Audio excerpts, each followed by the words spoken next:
Saludos hermanos y hermanas de batalla. En este vídeo vamos a conocer a los actuales señores de los capítulos de los marines espaciales.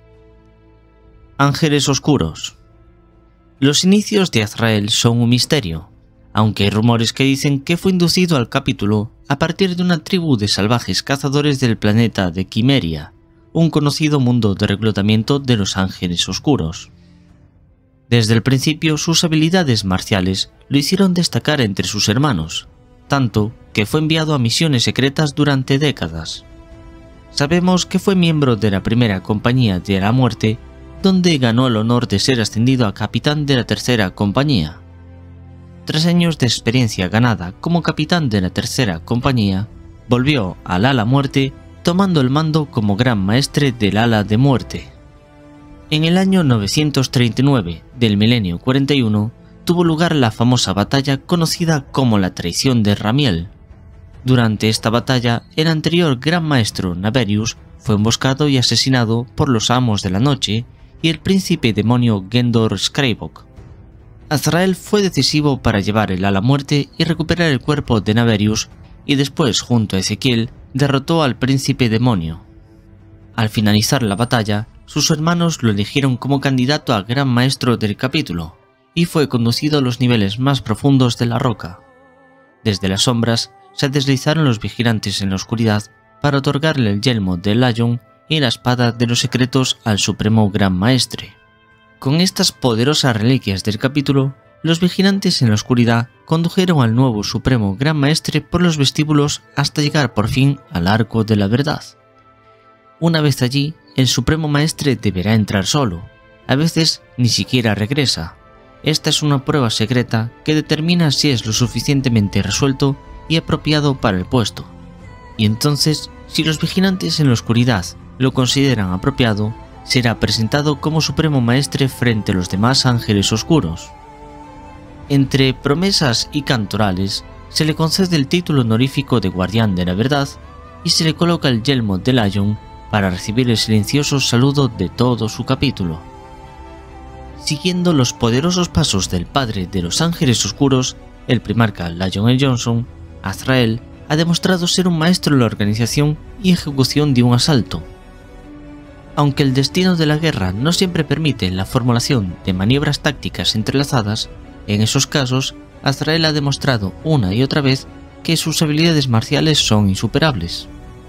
Actualmente Azrael debe lidiar con una galaxia profundamente transformada por los eventos que rodean la apertura de la Gran Fisura, siendo el único que sabe verdaderamente que el traidor Luther no solo ha sobrevivido, sino que ha sido convertido en una grave amenaza.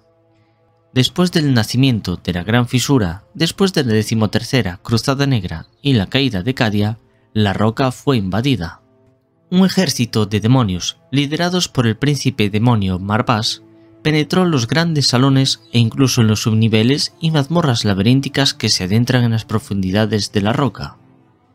Cuando el conflicto llegó a su punto culminante, los invasores desaparecieron con la misma rapidez con la que se habían manifestado, llevándose además con ellos a un prisionero secreto conocido solo por el Gran Maestro Supremo de los Ángeles Oscuros. Luther, el traidor, fue puesto en libertad.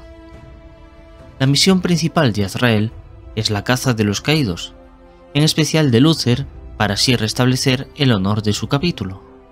Sabemos que se ha encontrado con Cypher y que junto a este ha realizado algunas misiones secretas.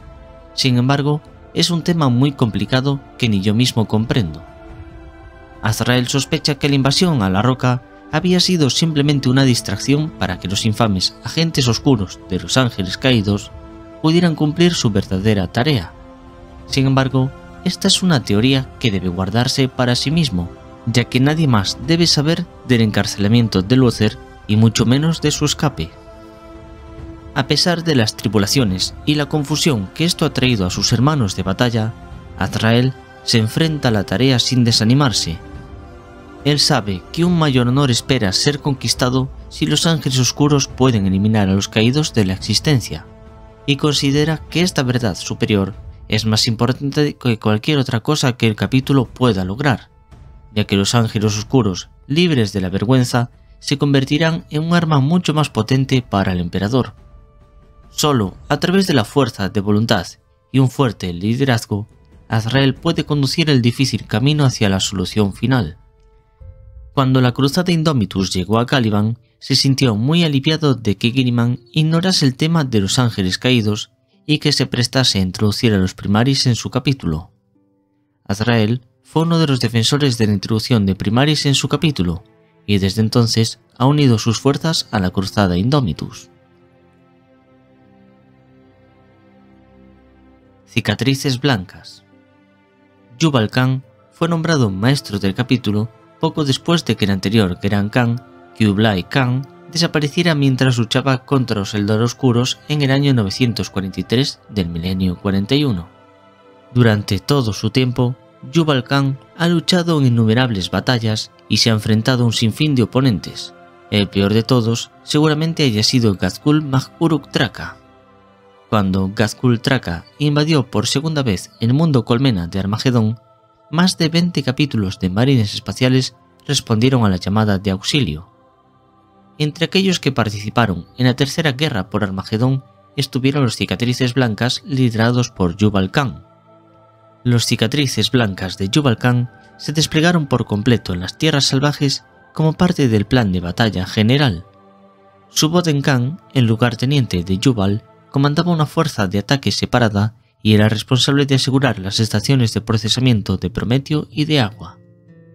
Para cuando Jubal Khan y sus fuerzas llegaron a la costa norte de Armagedón Prime, los orcos habían construido un extenso complejo de fábricas a lo largo de la costa.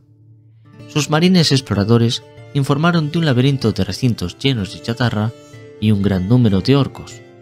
Lo más importante fue que descubrieron que estas instalaciones eran astilleros y estaban fabricando docenas de enormes y destartalados buques de guerra de los orcos. Aunque Jubal Khan desconocía el objetivo con el que los orcos usarían esos buques, no tuvo más remedio que atacar para desbaratar sus planes.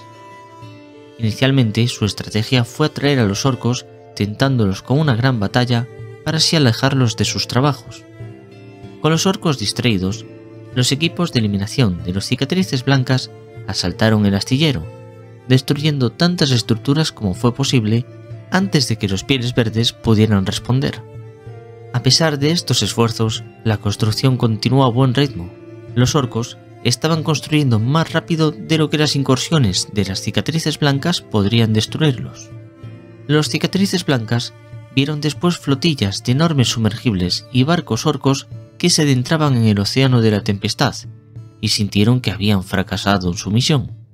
Sin embargo, Jubal Khan no se dio por rendido e inspiró a todo su capítulo para que continuara con la destrucción de los demás astilleros de los orcos. Finalmente, los ataques estratégicos de Jubal Khan redujeron tanto el número de los buques orcos que el plan de Ghazghkull Mag Uruk Traka para invadir todo el planeta fracasó y se vio obligado a escapar una vez más. Cuando el mundo natal de los Cicatrices Blancas, llamado Chogoris, fue asaltado por Hurón Corazón Negro y sus corsarios rojos, Jubal Khan todavía estaba luchando en Armagedón. Sus fuerzas regresaron a Chogoris mientras la fuerza de la guarnición de los Cicatrices Blancas defendía el mundo bajo el mando de Barutai Khan al mando de la Segunda Hermandad. Pero no fue hasta la llegada de una fuerza de ataque comandada por Corosarro Khan, el maestro de la caza, que los Cicatrices Blancas pudieron cambiar el rumbo de la contienda. En busca de vengarse por el grave daño infligido a Chogoris, el gran Jubal Khan lideró un atrevido ataque contra Caesar, la vasta estación espacial incautada por Hurón Corazón Negro que utilizaba como astillero principal para sus flotas de guerra piratas. Por desgracia, allí sería capturado y torturado hasta la casi muerte. Cuando sus hermanos de batalla pudieron rescatarlo, lo único que pudieron hacer por su líder fue introducirlo en una cama de soporte vital. Jubal Khan todavía sigue vivo, y gracias a su espíritu indomable, sigue siendo capaz de servir como señor y gran estratega de su capítulo. Sin embargo, los pronósticos para su recuperación física son terribles, y muchos susurran en bajo que podría haber sido mucho más amable para su gran Khan morir en batalla que enfrentarse a un futuro atrapado dentro de su Strategium e incapaz de levantar una espada.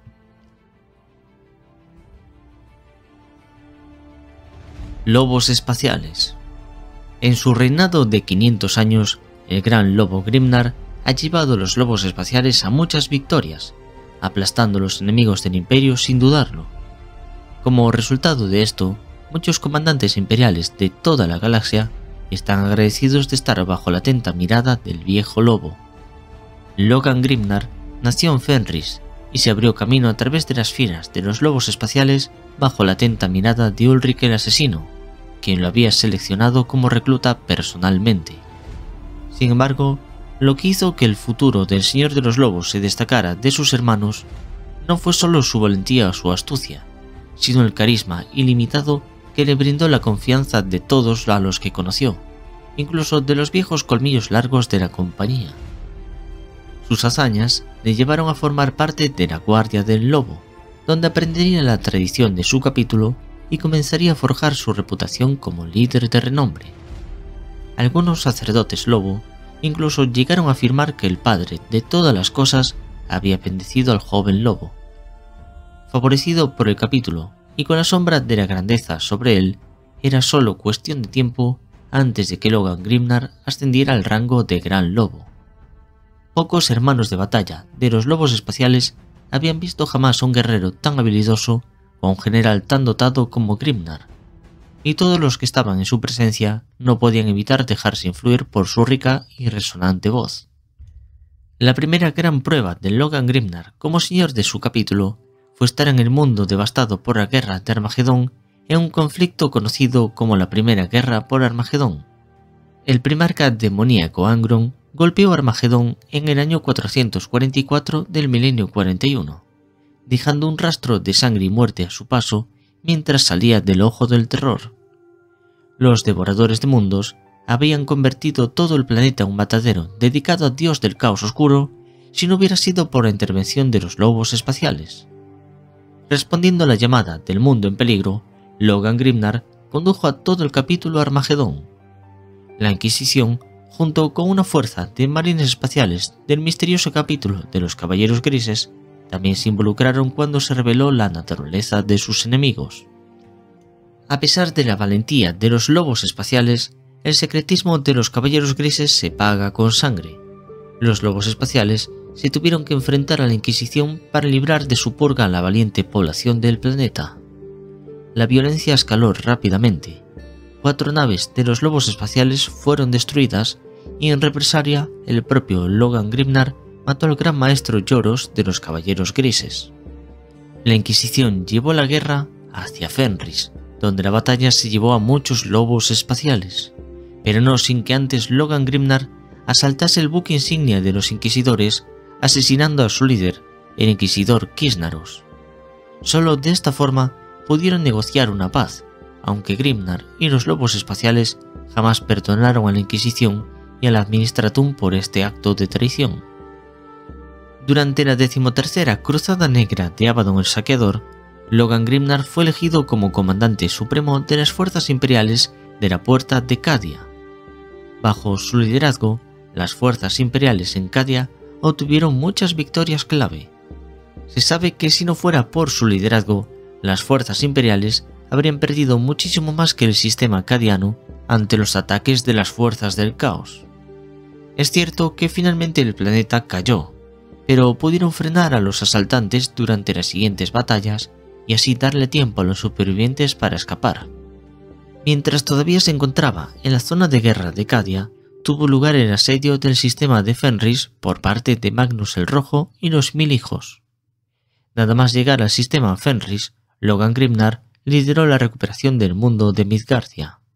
Uno de los últimos registros narra cómo lideró la defensa del sistema Fenris ante el ataque de Magnus el Rojo, donde se enfrentó personalmente al primarca demoníaco.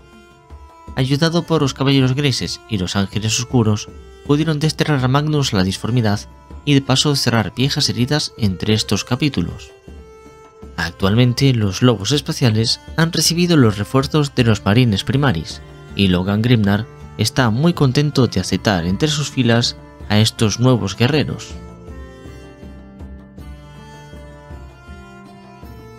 Puños imperiales. Después de que se formara la Gran Fisura, Gregor Desian y su compañía de batalla se embarcaron en una cruzada de penitencia contra las fuerzas del caos. Gregor Desian era el capitán de la séptima compañía, y tanto él como sus hombres sufrieron grandes pruebas en los mundos convulsionados por la corrupción demoníaca, ya que fueron acosados por la rebelión y los marines espaciales del caos. Cuando regresaron a Terra, recibieron la noticia de que el maestro del capítulo, Hagan, había muerto en la batalla durante el asedio de Cornea Terra, y Gregor Desian fue elegido para reemplazarlo, ya que Lysander rechazó tal honor. Inmediatamente después de que Gregor Desian fuese nombrado maestro del capítulo, Robert Guilliman preparó y lanzó la ofensiva a gran escala que sería conocida como la Cruzada Indomitus. Gregor Desian y sus fuerzas de ataque se destacan una y otra vez durante las etapas iniciales de la Cruzada Indomitus, ganando muchos elogios del nuevo comandante del Imperio. Desde que las hordas del caos redoblaron su ofensiva contra el Imperio, gracias a la apertura de la gran fisura al comienzo de la era Indomitus, los esfuerzos de Gregor Desian han sido de vital importancia, ya que si no fuera por su capítulo, tal vez el sistema solar habría sido conquistado. Al comparar el Imperio con una gran fortaleza, sus muchos mundos asediados, sus torretas, puertas de entrada y puntos fuertes, los puños imperiales bajo el liderazgo de Gregor Desian se han involucrado en una serie de posiciones defensivas y salientes agresivos para así hacer retroceder al enemigo y recuperar los planetas que se perdieron. La Falange, la gran fortaleza móvil del capítulo, se ubica cerca del mundo del trono, partiendo solo de vez en cuando en misiones vitales, pero siempre regresa por orden de Gregor Desian para prestar su vigilancia al Segmentum Solar nuevamente. Su historia como maestro del capítulo es muy corta. Sin embargo, ha sido un líder responsable de su compañía durante siglos, así que tenemos la certeza de que hará un buen trabajo con los puños imperiales. Templarios Negros, capítulo sucesor de los puños imperiales.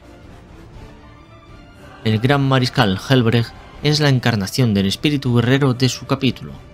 Sus hermanos de batalla lo siguen sin ninguna duda, porque creen que por donde camina el gran mariscal Helbrecht, también camina el mismísimo emperador. Helbrecht sirvió en la cruzada Vinculus que tuvo lugar en el año 833 del milenio 41. Por entonces era un humilde neófito, y Helbrecht fue simplemente un testigo de los dramáticos eventos de la campaña. Bajo el mando del gran mariscal Ludoldus, los Templarios Negros lucharon junto al inquisidor Vinculus y las hermanas de batalla de la Orden de la Rosa Sangrienta contra los guerreros del culto de la muerte del caos en el mundo desolado de Peleregon IV. El renombre que Helbrecht recibió por sus muchas batallas lo ayudó a ascender en las filas de los Templarios Negros y le aseguró un puesto entre los hermanos de la espada después de que mató a un vampiro que gobernaba en el planeta Cetian IV.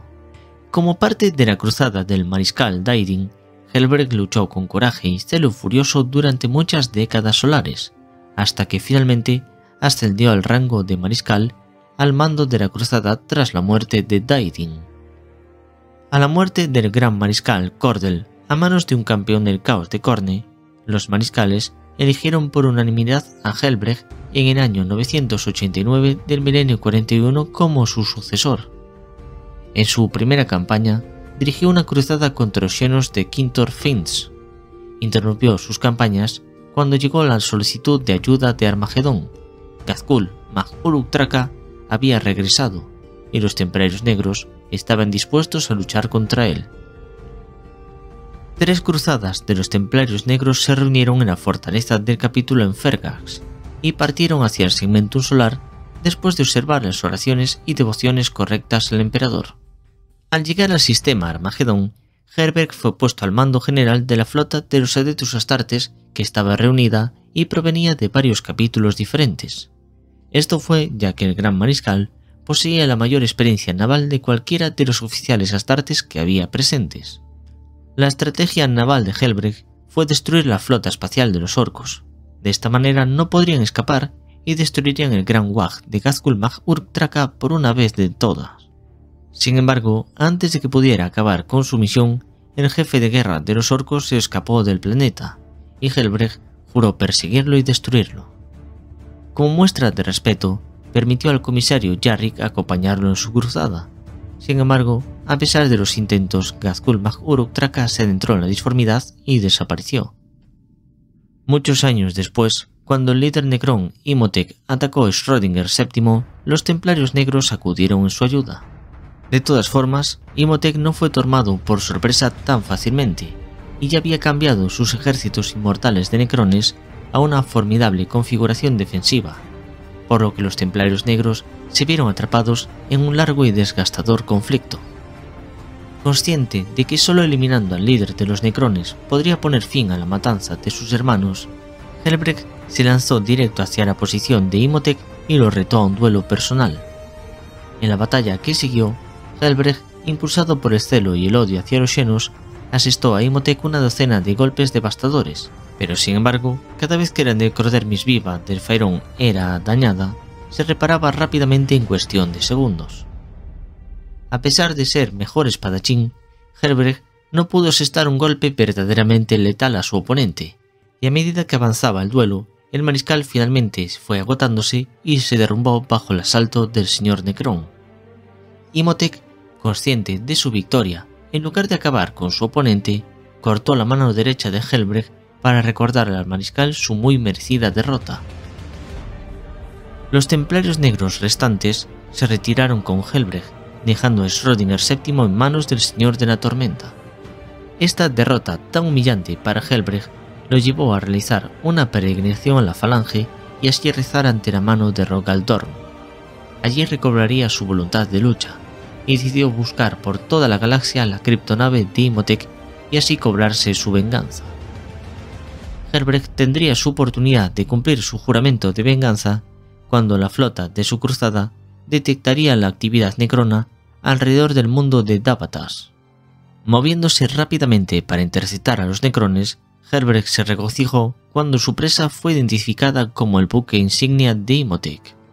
Con la intención de vengarse personalmente de su oponente, Helbrecht ordenó un teletransporte inmediato y un ataque con torpedos de abordaje sobre la nave de los necrones, y en cuestión de minutos solares, las cubiertas de la nave enemiga estaban repletas de vengativos templarios negros.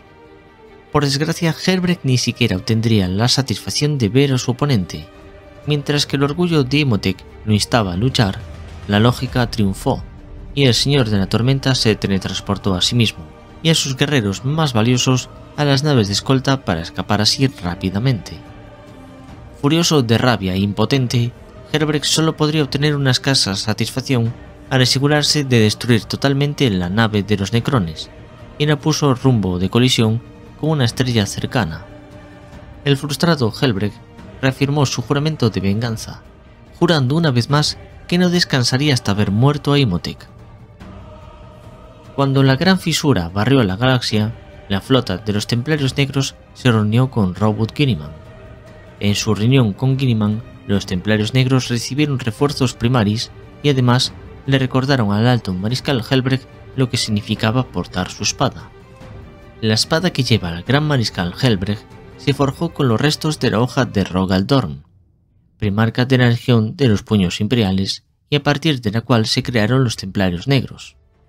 Según la leyenda, cuando Rogal Dorn descubrió el cuerpo casi sin vida del emperador, destrozó su espada por rabia por no haber podido defender al emperador de la humanidad. Fue Segismundo, entonces el primer capitán de la Legión de los Puños Imperiales, quien reunió los fragmentos, aunque en ese momento no se sabía qué haría con ellos. Segismundo reconstruyó la espada de Rogal Dorn y desde entonces cada uno de los grandes mariscales de los templarios negros la ha portado en la batalla después de él. Ángeles sangrientos.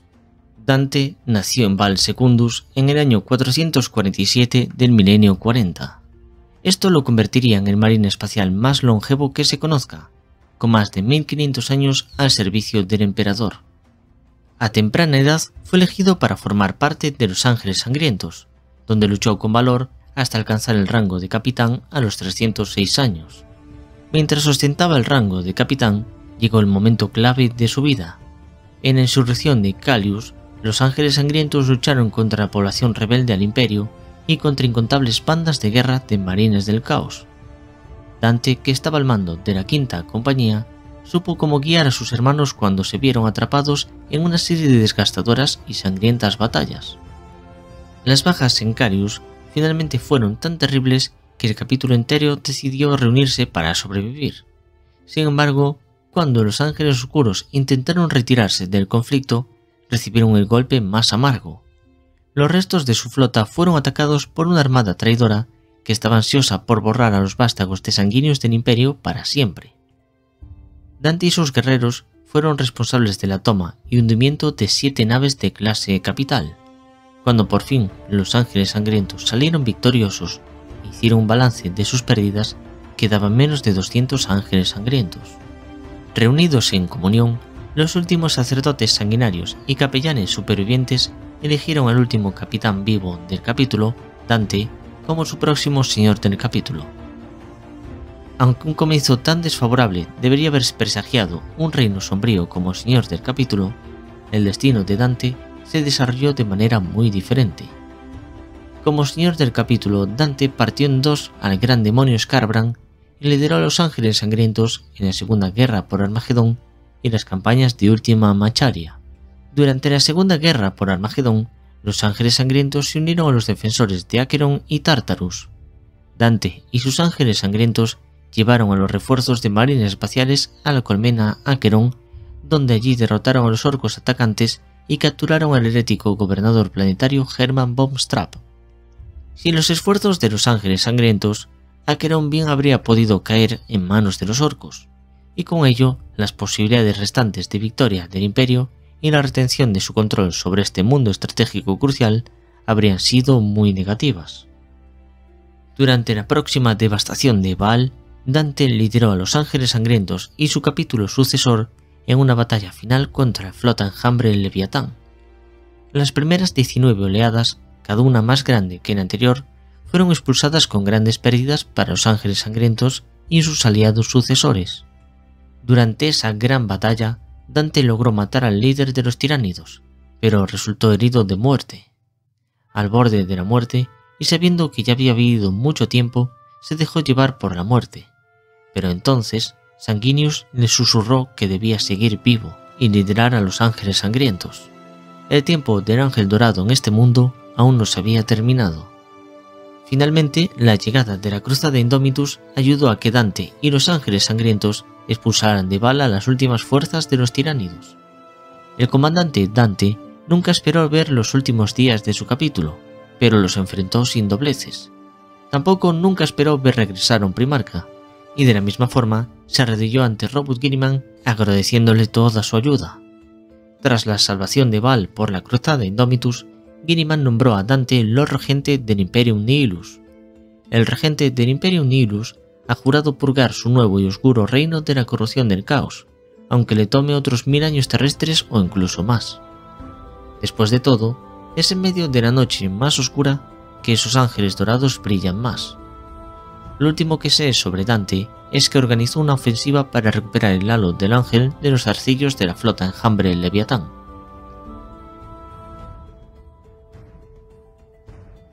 Manos de hierro.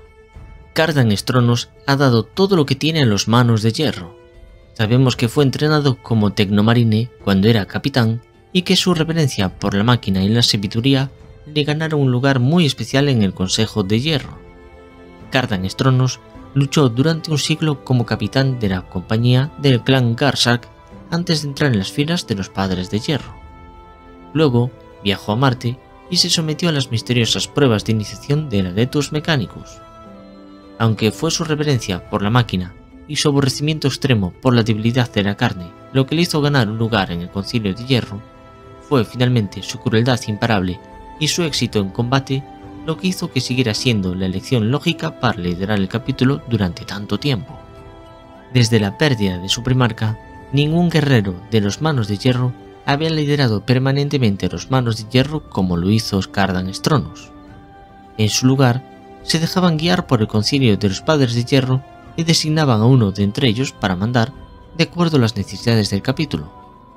De esta forma, un Padre de Hierro lideraba durante el curso de una campaña debido a que sus habilidades le hacían especialmente apropiado para ello, y mientras estaban en campaña, ostentaban los poderes y responsabilidades de un señor del capítulo. Al concluir la misión, devolvía el poder al Concilio de Hierro, que debatía a quién sería el siguiente Padre de Hierro en liderarlos. Es una prueba de las habilidades de Cardan Estronos como guerrero y comandante que haya sido reelegido como cabeza del Concilio de Hierro durante más de 300 años consecutivos. Bajo el mando de Cardan Estronos, los Manos de Hierro han aniquilado al Wag de Dreadgod y erradicado los heraldos de la sangre de los renegados, además de purgar el sistema Regis de toda presencia de la flota enjambre Moloch. Entre todos los enemigos que han eliminado, Estronos siente un odio particular hacia los Necrones. Cardan los ve como las máquinas sin alma que son, el peor tipo de abominación posible a ojos del Omnisia, y conduce la mayoría de sus guerras contra las legiones de Necrones con mucho más énfasis que el Concilio de Hierro calcula que se requiere para destrozarlos. Es por ello que las órdenes de Cardan Estronos es erradicar toda vida de los Necrones, incluso después de que sus líderes hayan caído ante él y sus máquinas se hayan desactivado. Cardan Estronos cree que al suprimir y esconder sus emociones en vez de enfrentarse a ellas y dominarlas, los Manos de Hierro se están debilitando. De esa forma, trata de abrazar el fuego de la amargura que arde en su corazón, abrazando su odio y usando esa fuerza en los golpes de su hacha.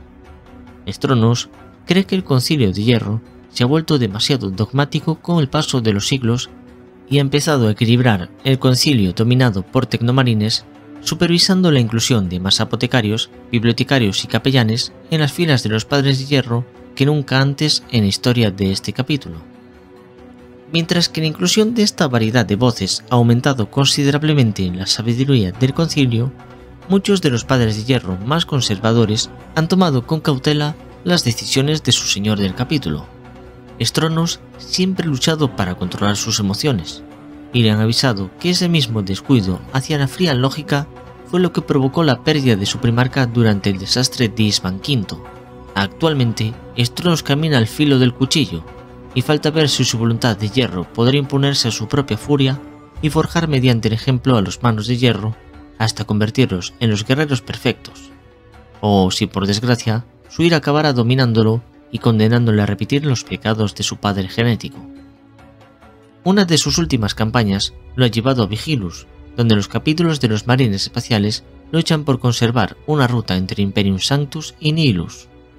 Esto nos lleva tanto tiempo guiando a los Manos de Hierro que los Manos de Hierro no imaginan tener a otro maestro que no sea Cardan Estronos.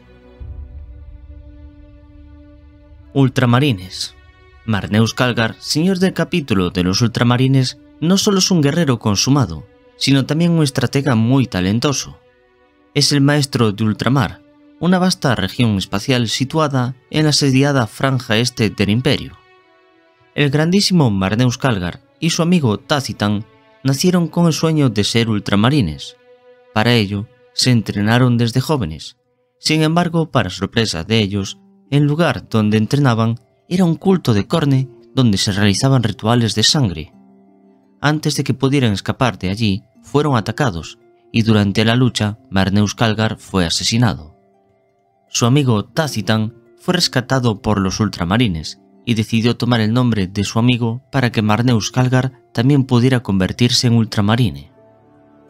Se dice que existen 28 tomos dedicados a Marneus Calgar en la biblioteca de Macragge, y todos narran sus grandes hazañas, entre las que se encuentran liderar a los ultramarines en la primera guerra tiránida, repeler una horda de orcos durante una noche y un día enteros en el asedio de Thalatrax y derrotar a un avatar de Kaine en combate singular durante la batalla por el sepulcro de Horar en el año 888 del milenio 41, y por último la reconquista del fuerte estelar indomable por parte de las orcas demoníacas de Mkar el Renacido. La defensa de Macragge en la primera guerra tiránida es posiblemente su mayor batalla. Marneus elaboró un plan defensivo tan brillante que se convirtió en el objetivo principal de la mente enjambre. Durante la batalla terrestre fue derrotado por el líder de los tiránidos, pero no se rindió y consiguió reunir una enorme flota espacial para destruir a las bionaves tiránidas. Más tarde viajó lo más rápido de vuelta a Macragge para salvar a los últimos defensores que quedaban con vida, y juntos limpiaron el sistema de la amenaza tiránida. Si queréis conocer esa historia en profundidad, hay un vídeo en el canal sobre esta.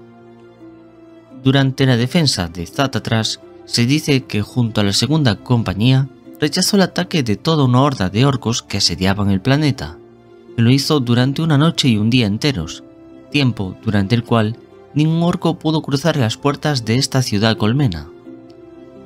En el año 888 del milenio 41, los Eldar del mundo astronave Biel-Tan exigieron la devolución de un antiguo artefacto de la tumba de uno de los héroes más elogiados de los ultramarines, el capitán Horar, y esta reliquia era aquella conocida como el cetro de Galaxian.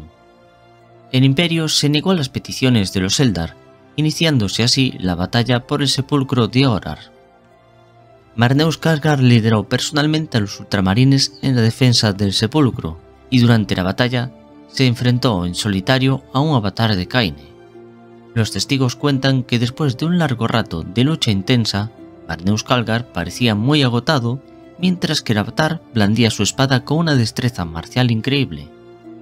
Muchos creyeron que este sería el fin de Marneus. Sin embargo, este agarró valientemente la espada de Kaine con las palmas de su mano y con la otra mano le dio un puñetazo tan grande que consiguió partir el cráneo del avatar de guerra. Cuando Ankar el Renacido atacó el fuerte estelar indomable en el año 935 del milenio 41, estoy muy seguro de que el príncipe demoníaco no esperaba que el mismo Marneus Calgar liderase el contraataque de los ultramarines. La versión oficial de esta batalla fue que el señor del capítulo Marneus Calgar había desgarrado a Ankar el Renacido miembro por miembro y después lo envió tambaleándose de regreso a la disformidad.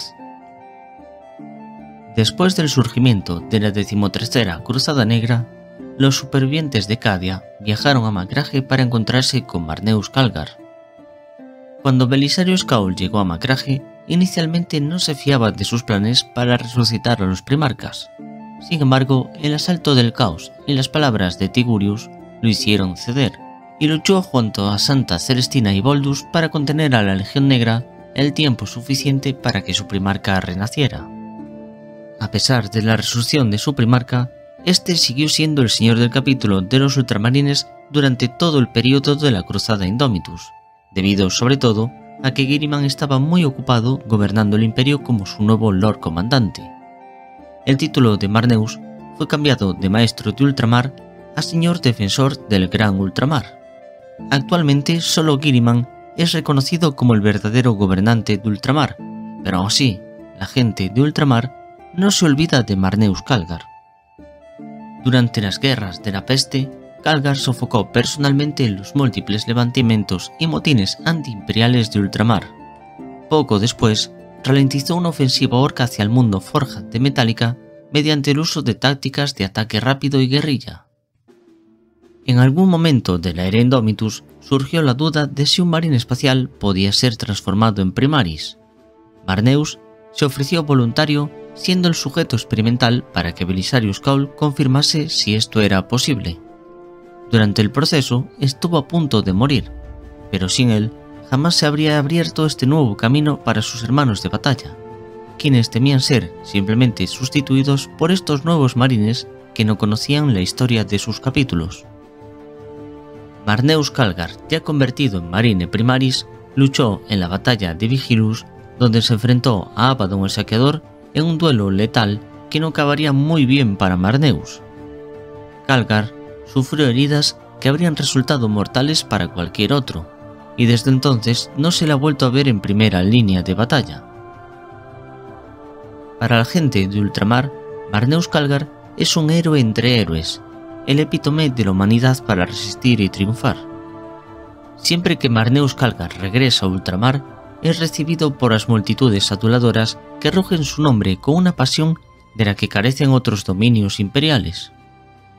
El pueblo de Ultramar cree en lo más profundo de su corazón que en Marneus Calgar tienen a un líder que luchará hasta que las estrellas se apaguen, y no solo por el emperador inmortal, sino por la propia humanidad. Salamandras. El grandísimo Tu Shan se desempeña como el actual señor del capítulo de los Salamandras, y en su mandato relativamente corto ya se ha ganado un gran respeto entre sus pares astartes, además de la adoración de los ciudadanos del imperio. En su historia temprana, Tushan se desempeñó como sargento de la quinta compañía y luego se convirtió en capitán de la tercera. Fue durante ese tiempo que cumplió la misión de reprender a Imbatagog, cuando la Guardia Imperial se rebeló después de abrazar el bien supremo de los Tau. Tushan llevaba 3 años como maestro del capítulo cuando Ghazghkull Mag Uruk Traka atacó Armagedón y decidió apoyar a Luis Dante para liberar el planeta. Y decidió apoyar a Dante de los Ángeles Sangrientos para liberar este planeta. Tushan fue muy valiente en esa campaña, liderando personalmente no solo a sus hermanos de batalla, sino también organizando las defensas de la Guardia Imperial, donde conoció al mismísimo comisario Yarrick. Mientras los ultramarines defendían las asediadas ciudades colmena de Armagedón y los Ángeles Sangrientos atacaban a los orcos de frente, los salamandras prestaron su fuerza de combate para proteger a los convoyes de suministros imperiales, además de las columnas de refugiados, asegurando la seguridad de los civiles que quedaron atrapados en la guerra. Esta fue una tarea a menudo descuidada por otras fuerzas imperiales que luchaban en Armagedón. En la batalla por el puente del río Styges, Tushan y la primera compañía de élite de los salamandras lucharon contra una columna de 1000 orcos durante 3 días y 4 noches. Esto paralizó el avance de los orcos, que no pudieron reforzar las fuerzas de Ghazghkull. Al final de la campaña, Dante de los Ángeles Sangrientos buscó al joven señor del capítulo y elogió a Tushan frente a todos los ángeles sangrientos que había reunido. Este fue un gesto supremo por parte del señor de los Ángeles Sangrientos, y para los salamandras significó el reconocimiento a su honor en batalla y el respeto por la gente del imperio. 50 años terrestres más tarde, cuando Ghazghkull Mag Uruk Traka regresó a Armagedón al frente de una fuerza todavía más grande durante el comienzo de la Tercera Guerra por Armagedón, en el año 998 del milenio 41, Tushan fue uno de los primeros defensores imperiales en responder, liderando personalmente a los Dracos de Fuego y ayudando a evacuar a la gran población del planeta antes de que pudieran ser masacrados por los orcos. Tras el inicio de la Cruzada Indomitus, Tushan ha participado en numerosas campañas para reconquistar los mundos perdidos recientemente. Tushan, como todos los señores del capítulo de los Salamandras, también ostenta el título de regente de Prometheus y gobierna la luna del mundo capítulo Nocturne como una propiedad feudal del imperio. Sabemos que este señor del capítulo se destaca por ser inusualmente fuerte y de complexión poderosa incluso para un Astartes, y puede ser fácilmente reconocido tanto por la considerable cantidad de cicatrices de honor de batalla que lleva en su rostro de piel de ébano, como por la capa que usa, que dicen que fue hecha con las escamas de un dragón salamandra de fuego nacido en el volcán de Nocturne. Guardia del Cuervo. Kaivan Shrike nació en Kiabar y fue un pandillero de las ciudades colmena, donde se destacó por su habilidad de lucha. Esto llamó la atención de los capellanes de la Guardia del Cuervo y decidieron entrenarlo como un marín espacial. Como neófito, pronto demostró su destreza, ganándose el derecho a un nombre de guerrero para marcar su entrada a la 10ª compañía de la Guardia del Cuervo. El nombre de pila, Kaivan, honraba algunos recuerdos de sus días de pandillas de los que no hablaba nunca, mientras que Shrike, en nuestro idioma alcabudón, lo eligió en honor a los veloces halcones cazadores que anidaban en lo alto de las montañas de Diaktian. Shrike progresó a través de las compañías de reserva de su capítulo, demostrando su valía en todo momento, pero no fue hasta su ascenso a las filas de la 3ª compañía que se reveló la verdadera grandeza de Kaivan Shrike. El señor de este capítulo demostró ser uno de los mejores especialistas en emboscadas que el capítulo jamás había conocido.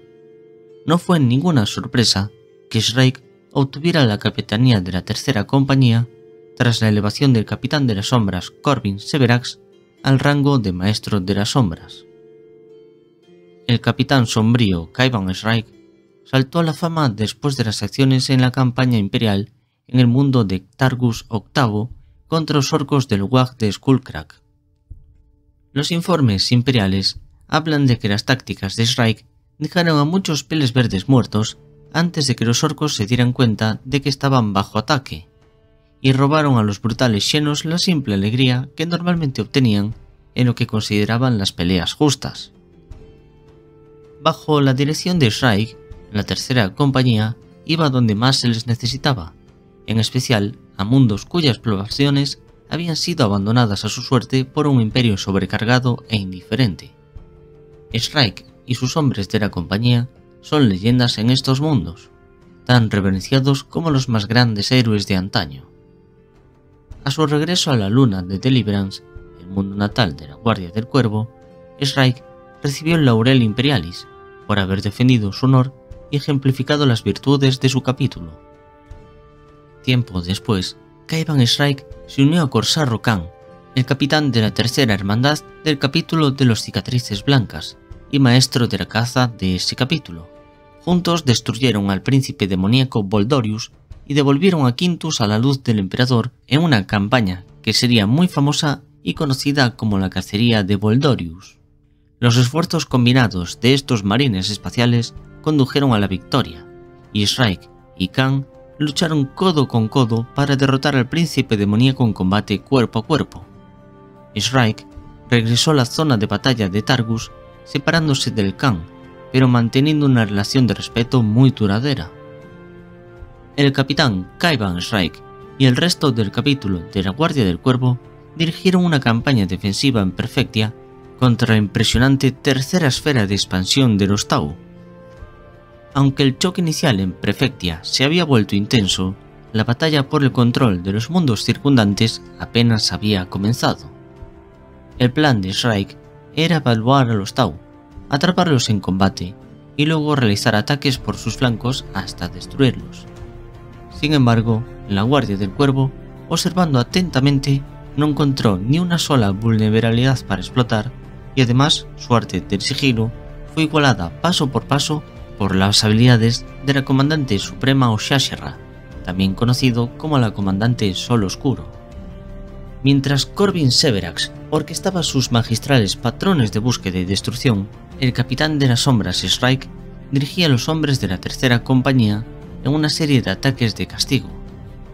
En el transcurso de 3 días solares, la Guardia del Cuervo había acosado a todo un contingente hasta el punto en que el comandante Oshashera hizo aparición en combate, aunque finalmente se demostraría que era una trampa. El señor del capítulo, Corbin Severax, se había apresurado a unirse a la lucha, tratando de reclamar personalmente la cabeza de la comandante Tau. Sin embargo, esta decisión apresurada le costó la vida y también la mayoría de la tercera compañía. Esa noche, el capitán Shrike y su escuadrón de mando regresaron al lugar de la batalla para recolectar las glándulas progenoides de sus hermanos caídos. Lo hicieron bajo un gran riesgo, pero sobrevivieron y gran parte de la semilla genética de la tercera compañía fue recuperada gracias a ellos. Aunque las decisiones de Shrike para lanzar este ataque fueron totalmente desinteresadas y él no buscaba lograr el ascenso, sino salvaguardar el futuro de su compañía, la acción consolidó su ascenso como el próximo maestro de las sombras del capítulo. Al final, la decisión de sus hermanos de batalla fue unánime. Kaiban Shrike, salvador de Targus VIII, Donaka, Jaki y la perdición del WAG Skullcrack, portador también del laurel imperialis y santo patrón de los mundos considerados perdidos y abandonados, se convertiría en el señor del capítulo de la Guardia del Cuervo. Con la Guardia del Cuervo muy diezmada por las batallas de la zona de guerra Damocles, uno de los primeros actos de Kaiban Shrike como maestro de las sombras fue abrazar los dones de la Fundación Última. Para demostrar su dedicación, Shrike cruzó el Rubicón Primaris para convertirse en Marine Primaris. Aunque no fue el primer líder de los marines espaciales en hacerlo, este fue un movimiento lleno de peligros y controversias. Muchos argumentaron que la Guardia del Cuervo no podía permitirse perder a 2 señores del capítulo en una sucesión tan rápida. Pero Kaiban Shrike sabía que no podía desviarse de su propósito, y como tantas veces en el pasado, su tranquila convicción se vio confirmada por el éxito. Shrike emergió más poderoso que antes, convenciendo a muchos de sus capitanes de las sombras de la sabiduría de su camino. Desde entonces, la Guardia del Cuervo ha luchado un frente de miles de guerras en un imperio dividido. A pesar de que sus contribuciones son rara vez vistas por amigos o enemigos, los rumores de sus victorias se han extendido por todas partes, y los defensores desesperados luchan aún más ferozmente, sabiendo que cada minuto solar que resisten es uno en el que la Guardia del Cuervo podría atacar desde las sombras y librarlos de su aflicción. Carcharodones, sucesores de la Guardia del Cuervo. Tíberos Estela Roja fue el comandante de los Carcharodones durante la guerra de Badab y llevó a sus exterminadores personalmente de un sangriento asalto a otro. Su salvajismo sin igual fue muy recordado en la guerra de Badab. Este tío es descrito por los testigos de sus matanzas como un gigante incluso para los estándares de los marines espaciales. Muchos dicen que es una presencia silenciosa que se mueve demasiado rápida para ser seguida por el ojo humano. Durante la guerra de Badab, el misterioso capítulo conocido como los Carcharodones llegó sin previo aviso a la zona del Maelstrom y además su comandante se ofreció a cooperar con el inquisidor legado responsable de llevar a cabo la guerra de Badab, así como además con el Lord Comandante Karab Kulam del capítulo de los Escorpiones Rojos, quien se desempeñaba como comandante general de las fuerzas leales. En un principio la ayuda de Tíberos y su capítulo fue rechazada, pero al entrar en las amargas etapas finales de esta campaña, tanto el Inquisidor como el Lord Comandante Cullen sabían que tal fuerza resultaría inestimable para acabar con el conflicto de una vez por todas. El Inquisidor legado respondió por el capítulo y el Lord Comandante Cullen aceptó a los Carcharodones en su línea de batalla, aunque aún así todavía desconfiaba de su verdadera lealtad. A pesar de las dudas sobre su lealtad y los agresivos métodos de los Carcharodones, Cullen no pudo negar la eficacia de este capítulo. Durante todo el conflicto, Tíberos ganó una oscura fama por su brutal destreza en el combate cuerpo a cuerpo. Los dos antiguos guantes de reliquia con los que se abrió un camino de cadáveres mutilados y triturados a través de las fuerzas secesionistas fueron vistos por muchos como benditos por el Omnisia. Tíberos lideró a su escuadrón exterminador de élite en un asalto sangriento tras otro. Este escuadrón exterminador de asalto estaba equipado con garras relámpago y fueron siempre dirigidos por su comandante sangriento en todos aquellos ataques contra aquellos que desafiaban la voluntad del emperador. Quienes fueron testigos de la ferocidad del comandante de los Carcharodones hablan de una máquina de matar salpicada de sangre que dejaba un rastro de destrucción y cuerpos mutilados a su paso, de ahí su sobrenombre, Estela Roja. Tíberos nunca fue visto sin su armadura de exterminador, especialmente modificada para adaptarse a su gran estatura. Su rostro, cuando se reveló por primera vez, dicen que era una pesadilla blanca como un cadáver con la mitad de los huesos del rostro expuestos en una mueca sin sangre, mientras que sus ojos eran de color negro sin alma y sin profundidad. Caballeros Grises. El misterio que envuelve a los Caballeros Grises es tal que poco sabemos de la historia de Kaldor Draigo, su actual Gran Maestre Supremo. La leyenda cuenta que se encuentra perdido en el reino del caos dentro de la disformidad desde hace al menos un siglo, y a veces puede regresar al espacio real para luchar junto a sus hermanos de batalla de los Caballeros Grises durante las incursiones demoníacas más peligrosas. La historia de Kaldor Draigo comienza durante la incursión de los demonios al mundo imperial de Akralem en el año 799 del milenio 41. El príncipe demoníaco Enkar el Renacido y un ejército demoníaco de la disformidad habían invadido el planeta y tenían la intención de corromper no solo a Akralem, sino a todo el sector Vidar. Si los Caballeros Grises no hubieran estado presentes, no hay duda alguna de que Akralem habría caído ante la horda demoníaca. La marea solo cambió cuando los Caballeros Grises lanzaron un ataque inesperado contra la fortaleza disforme del príncipe demoníaco Enkar. Fue en esta terrible batalla en la que Draigor asestó el golpe mortal a Enkar el Renacido.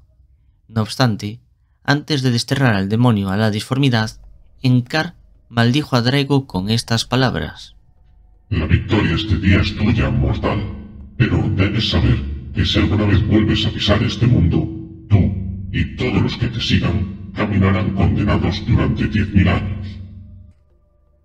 Sin su líder, los demonios que habían invadido Akralem fueron devueltos a la disformidad. Por su contribución a la victoria de Akralem, Draigo fue ascendido al rango de Justicar, el primero de muchos de los ascensos que tendría dentro de los Caballeros Grises. Durante más de 200 años terranos, Draigo continuó al servicio de su capítulo y del Emperador de la Humanidad con una distinción constante. En el año 901 del milenio 41, el anterior Gran Maestre Supremo Genonitan sería asesinado por Mortarion en la batalla de Cornovin. Draigo consiguió vencer a Mortarion gracias a que conocía el verdadero nombre que el emperador le había puesto. El cuerpo del primarca fue destrozado por esto, y Draigo grabó el nombre de su predecesor en su corazón, un insulto que Mortarion nunca ha olvidado. 200 años terranos exactamente después de que Draigo había derrotado a Enkar en Akralem, una baliza de emergencia astropática trajo la terrible noticia a Titán de que Akralem había sido invadida por los demonios. Al enterarse de esto, Draigo supo sin lugar a dudas que Enkar había renacido en la disformidad una vez más. Kaldor Draigo viajó solo a Akralem y prohibió a sus compañeros, los Caballeros Grises, venir a Akralem, para evitar que fueran víctimas del destino que él creía que solo él podría soportar. En la batalla por el valle de Trevarim, Draigo mantuvo solo la retaguardia imperial en la parte más estrecha del paso, y mantuvo a raya la horda demoníaca mientras el 912 regimiento de Cadia se retiraba. Los supervivientes de la batalla recordaron que fue Draigo quien mantuvo el paso durante 2 días solares, y nunca se retiró ni descansó. Mientras los valientes miembros de la Guardia Imperial luchaban contra las horribles hordas de demonios, Draigo buscó a su antiguo enemigo porque sabía que la muerte de Enkar terminaría una vez más con los planes de conquista de este demonio en nombre de sus oscuros amos, tal y como había pasado 2 siglos antes. En el borde de una grieta mortal lucharon a muerte. Draigo invocó la llama psíquica santificadora del emperador, pero Enkar simplemente se rió de la carbonización de su carne, y finalmente Draigo no le pudo seguir el ritmo al adversario inmortal al que se enfrentaba. La hoja del príncipe demoníaco Enkar brilló oscuramente con fuego disforme y desató un terrible golpe con su hoja demoníaca que golpeó rompiendo la espada de fuerza de Némesis del Caballero Gris y haciéndole que se arrodillara.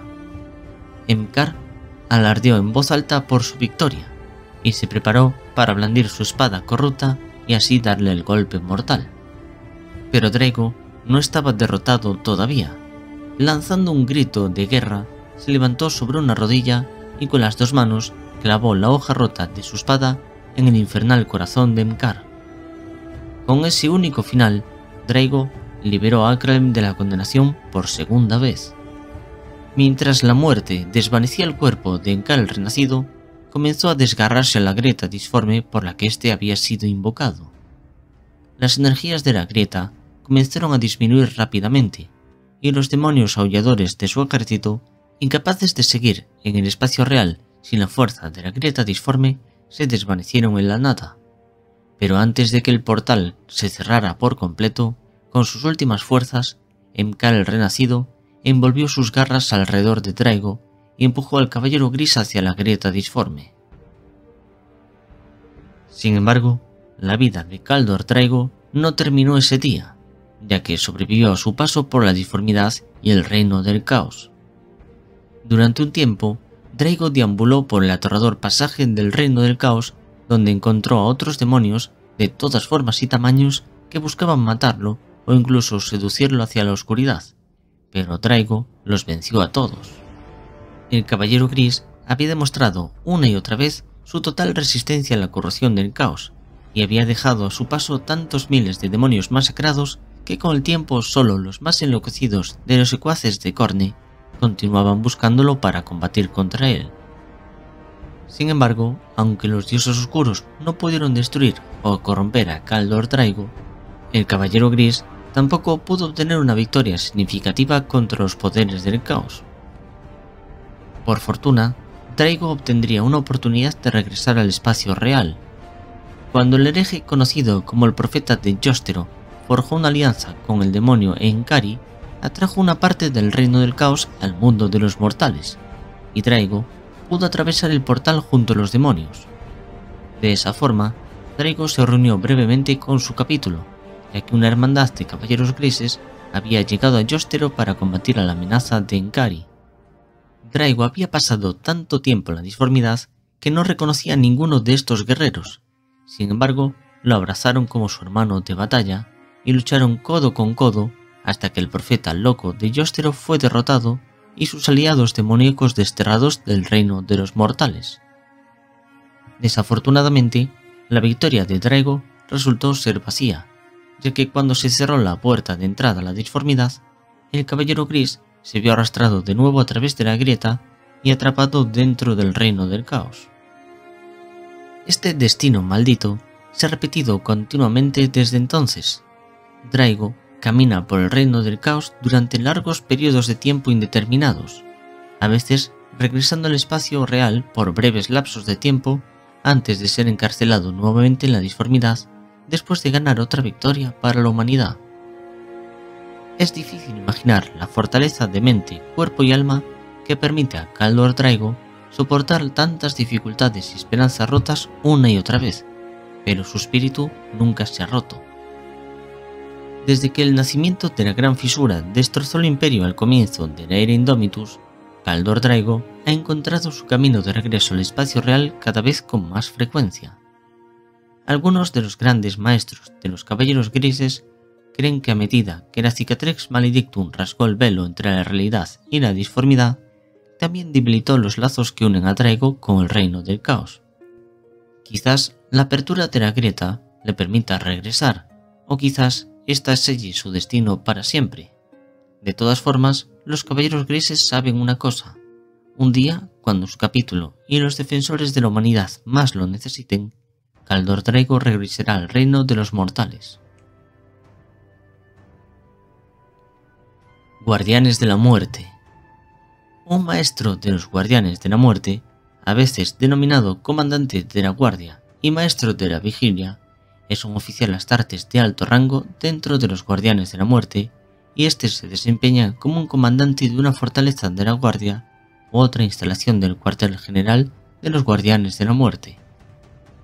Su papel es equivalente al del señor de un capítulo de los Marines Espaciales, salvo que hay muchos de ellos dispersos por la galaxia en las innumerables fortalezas de vigilancia de los Guardianes de la Muerte.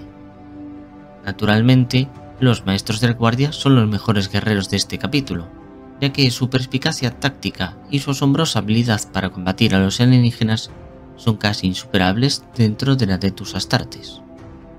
El conocimiento y la experiencia que un comandante de la guardia se ha ganado a lo largo de los siglos de combate le han enseñado valiosas lecciones en el arte de la guerra, y lo han entrenado en las diversas facetas de la estrategia militar, perfeccionando sus instintos a un nivel casi inigualable incluso para los estándares de los Guardianes de la Muerte. Un comandante de la guardia actúa con la autoridad que le parezca adecuada, de acuerdo con su propio consejo y juicio, sin rendir cuentas a nadie, excepto a sus compañeros comandantes de la guardia, la Inquisición y al mismo emperador de la humanidad. Los maestros de la guardia son considerados héroes incluso entre los escalones más altos de la Adeptus Astartes, ya que estos hombres han probado su temple contra cientos de enemigos diferentes y han salido triunfantes. Su misión es asegurar la supervivencia de la especie humana, y no es algo que se tomen a la ligera. Se sabe que nada menos que los altos señores de Terra han buscado su consejo, ya que en la misión de derrotar a los Xenos, los maestros de la guardia no tienen parangón. El papel de comandante de la guardia es como cualquier otro puesto en la Guardia de la Muerte, es decir, en teoría solo es temporal. Sin embargo, la mayoría de los astartes que toman el cargo lo hacen sabiendo que su papel es tan importante que lo más seguro es que no puedan regresar con su capítulo. Como tal, este deber es muy solitario, ya que el comandante de la guardia ve a innumerables hermanos de batalla de su capítulo de origen servir a sus órdenes antes de que regresen a su capítulo, y sabe que con toda probabilidad él nunca podrá hacerlo. El proceso por el cual un Astartes es elevado al rango de comandante de la guardia varía de un caso a otro, pero la mayoría ha servido primero como capitán de la guardia. La promoción puede ocurrir en muchas ocasiones cuando el anterior comandante muere en el cumplimiento de su deber y el capitán de la guardia de mayor rango bajo su mando simplemente asume este cargo. A veces el proceso es impulsado por los capitanes de la guardia que eligen a uno de ellos para asumir el mando general, mientras que en otras ocasiones es un inquisidor de los Ordoxenos el que puede hacer el nombramiento, y este debe ser ratificado después por los capitanes de la guardia de la fortaleza de guardia en cuestión, además de otros comandantes de la guardia. Cuando los maestros de la guardia toman su papel en el campo de batalla, van a la guerra ceñidos con la mejor tecnología del imperio. Su ornamentada armadura incorpora un halo de hierro, un dispositivo que proyecta alrededor de su portador un campo de energía protector. También llevan la legendaria lanza del guardián, símbolo de su papel de centinelas. Esta es una señal de gran confianza, ya que es la misma arma que lleva la élite guerrera personal del emperador, la Guardia Custodia, aunque en esta ocasión es modificada para disparar y acoplar armas que les permiten hacer cosas especiales a los guardianes de la muerte.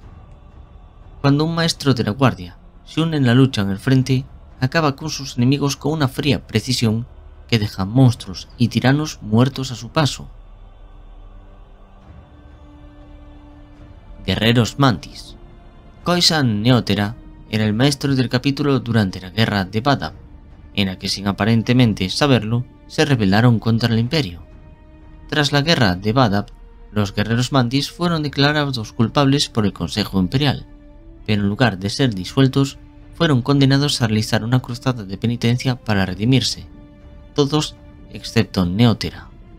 Como señor del capítulo, fue declarado máximo responsable de ponerse al lado de Luft-Huron y rebelarse contra el imperio. Después fue despojado de su armadura y de sus armas y enviado a la Penitenciatum para buscar el perdón del emperador en la oscuridad de su celda. Se dice que durante su juicio permaneció inmóvil durante los 7 días que este duró y solo pronunció 3 palabras: No busco misericordia. Lamentadores. Malakin Foros se ganó el apodo del Señor de la Ruina por el aura palpable de dolor y amargo odio que lo rodeaba y lo inundaba, fortaleciendo a sus seguidores con una determinación casi suicida y llenando los corazones de sus enemigos con desesperación. Siempre fue una figura de asombro y reverencia por parte de su capítulo. Sus hermanos de batalla los seguirían al fuego y la muerte sin pensárselo 2 veces. Para un observador casual, su apariencia es como una estatua de un santo imperial, pero debajo de esa hermosa apariencia yacía un amargo vacío y una voluntad indomable que usó para mantener su autocontrol para mantener a raya la oscuridad de su interior. Hubo rumores de que su control se estaba desvaneciendo, ya que la rabia negra ya casi lo había inundado varias veces, solo para acabar recuperándose al borde del cambio a través de su pura fuerza de voluntad. Como cada uno de estos incidentes continuaba minando un poco más la cordura de Foros, era inevitable que finalmente cayera la maldición de los lamentadores y se perdiera para siempre con sus hermanos de batalla.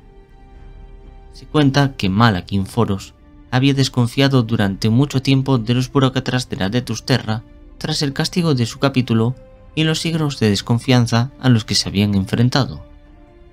Fue esta falla la que resultó en ser la ruina de los lamentadores cuando Luft-Huron explotó esta ira y sospecha para obtener su apoyo en la secesión de Badab y la causa del tirano.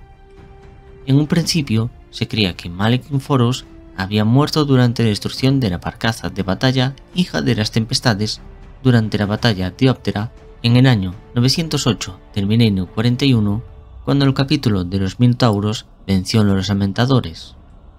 Sin embargo, desde el final de la guerra de Badab en el año 912 del milenio 41, han persistido ciertos rumores de que Foros de alguna manera sobrevivió, flotando sin ser visto entre los escombros para finalmente ser recuperado y unirse a sus hermanos en el exilio, aunque estos rumores aún no se han corroborado.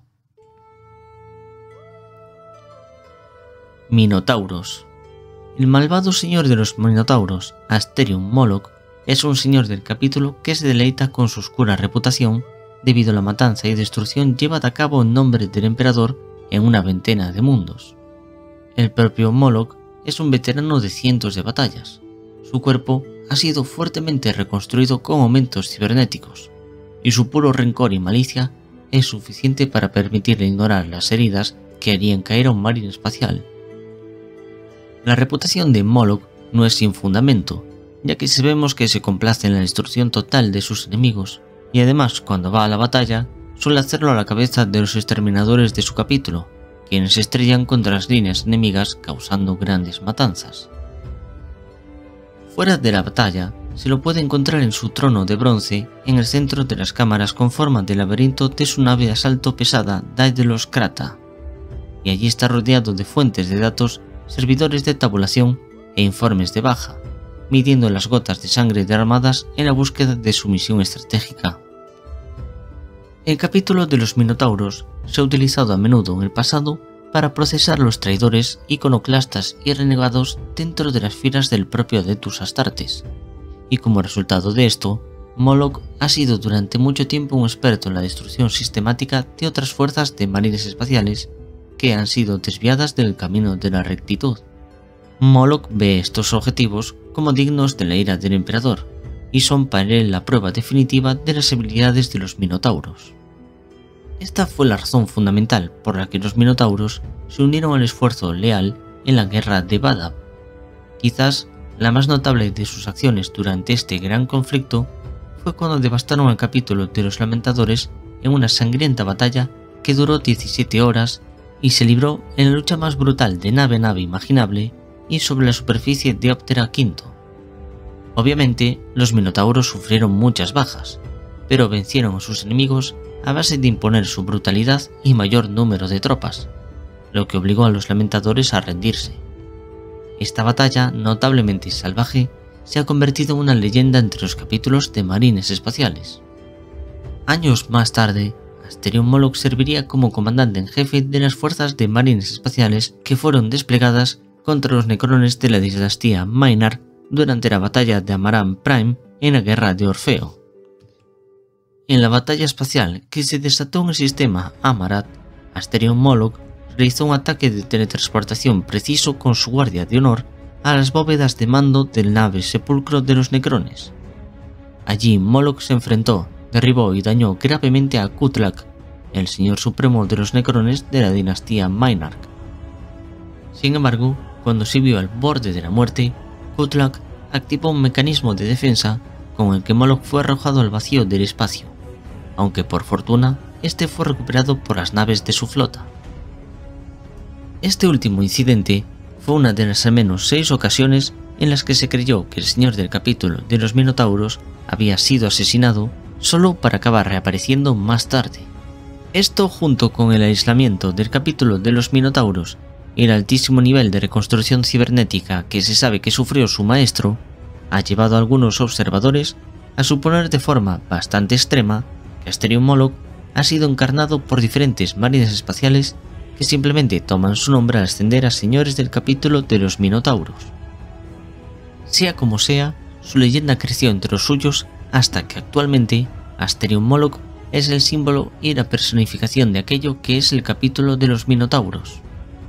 Su compleja reputación como defensores del imperio contra los alienígenas y los renegados sirvió como contrapunto a una fama más oscura como temidos verdugos de disidentes internos y descarriados marines espaciales.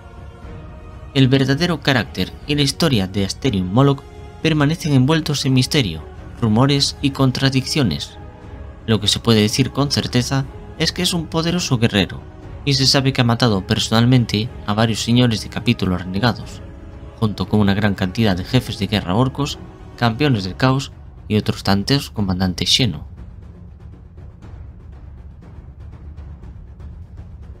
Cuervos sangrientos. Gabriel Angelos es el actual maestro del capítulo de los Cuervos Sangrientos. Anteriormente fue el capitán de la tercera compañía de su capítulo durante la guerra por Tartarus. Y después Angelos fue responsable de asesinar al antiguo maestro del capítulo y bibliotecario jefe Azaria Kairas, quien se había convertido en un peón del caos. Desde entonces, Angelos ha sido responsable de algunos de los eventos más notables en la historia reciente de los Cuervos Sangrientos, incluidas las batallas contra las fuerzas de caos en Tartarus, Lorn V y la derrota de una flota enjambre tiránida y la invasión del caos al subsector Aurelia.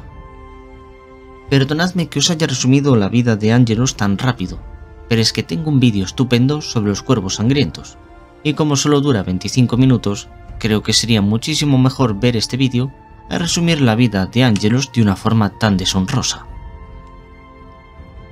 Un saludo a todos y nos vemos en el próximo vídeo.